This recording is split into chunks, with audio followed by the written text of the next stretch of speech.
Hey, good evening, guys. This is Architect SSR, the founder of D-Hub for Architects, India's number two architecture community, and the convener of E-Hub for Architects.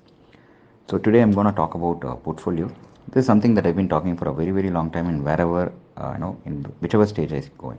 So recently I was in Pondicherry. Initiated our first in-person meetup called Huddle. It was an impromptu, unplanned, but within a day there were like beautiful 20 architects from Pondicherry who came in. So I was talking about portfolio. A few things about portfolio, right? A portfolio is one of the most important documents an architect and designer needs at any stage of his career, his or her career. Be it a first year student, be it a thesis student, be it a master student, be it a practicing architect with 20 years of experience, portfolio is the single most document. The most disheartening thing is none of the modules in the entire BArch syllabus, all the 10 semesters, we don't have a single module that actually teaches the students of BArch how to curate a portfolio. I didn't have it. I'm not sure if currently people have it. I've checked with a lot of young architects in DHF for Architects community, and none of them have it. Right. So I think it's high time a representation is made, and portfolio curation should be part of it. And when I say portfolio curation, it is not about the software that we use. It's about what should go into a portfolio. What's the thought process? Why the portfolio is needed, and the basic definitions, the fundamentals. And as far as I see, I've been seeing thousands and thousands of architects in the last 2.5 3 years, and everybody is doing a template kind of thing. Like a portfolio is a landscape document with the PDF. The first page has the photo of the architect with all the software skills and all the things that go into the curriculum vitae, and then there are like 20 pages, 50 pages, sometimes even 100 pages, which run into 10 MB, 20 MB, 50 MB. This portfolio is not going to get you anywhere in life, right? So the first thing is the basic definition of portfolio. I think a portfolio is a curated collection of your best design works. I repeat that. It's a curated collection of your best design works. When I say curated, you have to pick and choose and only showcase your best. That's curation, right? How you curate a museum. And it's a collection and your best design. I'm not talking about all designs, it's your best design. Your best design could have come in your first sem, your best design could have come in your ninth sem, or your best design should be something, a time problem that you did or a competition project that you did, doesn't matter. You should have only the best projects. Now the logic, I'll go to that thing. And the second thing is the main purpose of a portfolio is to take you from whatever state of career you are in right now to the next milestone. So let us say you are a student of your fourth year. You do a portfolio so that it takes you to the next milestone, which is your internship at firm of your choice. Now let's say you're a fresh graduate, you've finished BR. So the next milestone of your career will be getting a job. It might take you there. Or if you're an architect, 2 years of experience, you're planning to do your master's in urban design, you'll do a portfolio at the end of 2 years at that current stage. And that is going to take you to your master's in urban design. Let's say you work for a few years and you want to start your work and you want to start freelancing, and you put together something.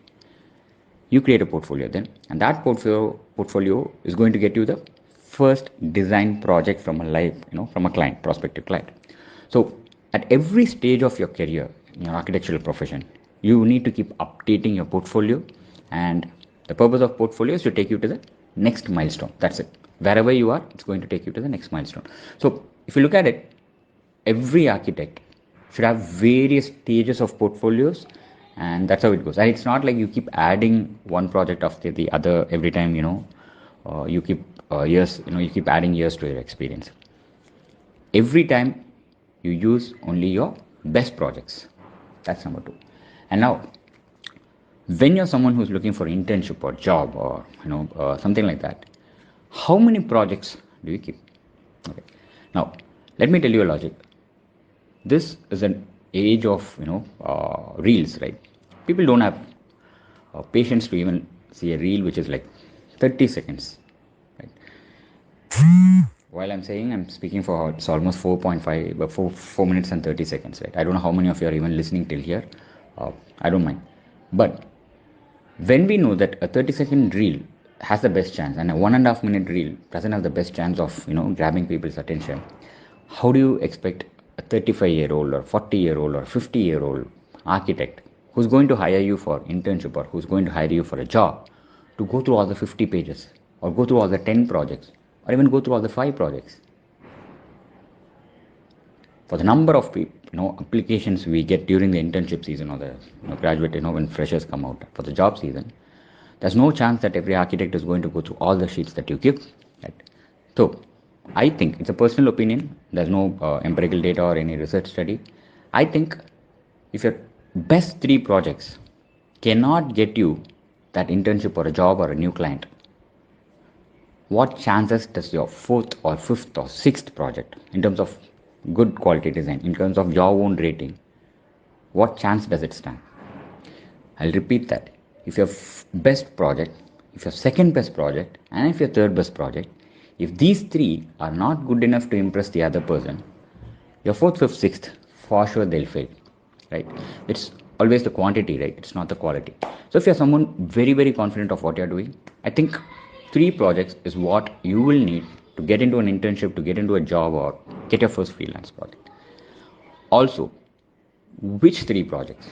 Your best in the focus area of what you're trying to get into. As a practicing architect, let me give you an example. I do both residential architecture and residential interior. So, if a client is coming for residential interior, if I'm going to show him 2 residential architecture projects and 1 residential interior project, I'm not going to impress him. So, if a client is coming for residential interiors, then I'm going to show 3 residential interiors, 3 of my best residential interiors. I hope you guys get the sense. Now, you go back to your internship or you go back to your job.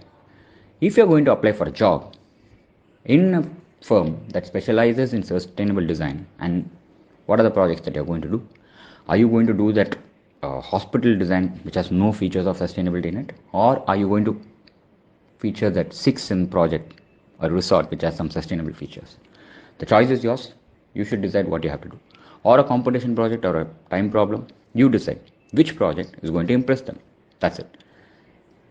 The key is who is going to view that and what is their expectations and why are they going to hire, how your skill sets is going to solve their problem. Now that thought process is what should go into a portfolio. Right? For the same sustainable design project, if I'm applying for a master's, it should talk about a lot of theory, the concepts, the data, the experiments that we did. A sustainable housing project, right? You talk about the theory, you talk about the research, you talk about the numbers. Now, the same sustainable housing project, you're going to apply to a firm, an architectural firm that specializes in sustainable design. Then you talk about the software tools that you did, you talk about the design process tools that you did, you talk about the physical models, the daylighting experiments that you did, you talk about the material data that you collected, you talk about those things in that portfolio. You don't talk about too much of research, right? Because it's a practicing firm and they want junior architects to work on those tools. So they're not going to hire a junior architect to come up with concepts of sustainable design, right? There are senior architects in the same firm. So you are going to get hired for the tools. It can be software, it can be manual, it can be anything, right? So focus on the tools when it comes to the job. Focus on the theory, focus on the research part when it comes to a master's program. And now, if you are going to show the same sustainable design project to get you your first live freelance project, the target client or your prospective client is someone who knows the features of sustainability. They are not an architect, but they know that a sustainable design is what they need. Now, the same sustainable housing project, you do not show any of them. You show how the project was before and how the project was after completed. They just want the end result. They don't know the process. And if you are able to do any post-occupancy analysis data on the health, on the daylighting, on the consumption of power, the end result, right? If you showcase that, you have a better choice of converting that freelance client. Remember, guys, it's the same sustainable housing project.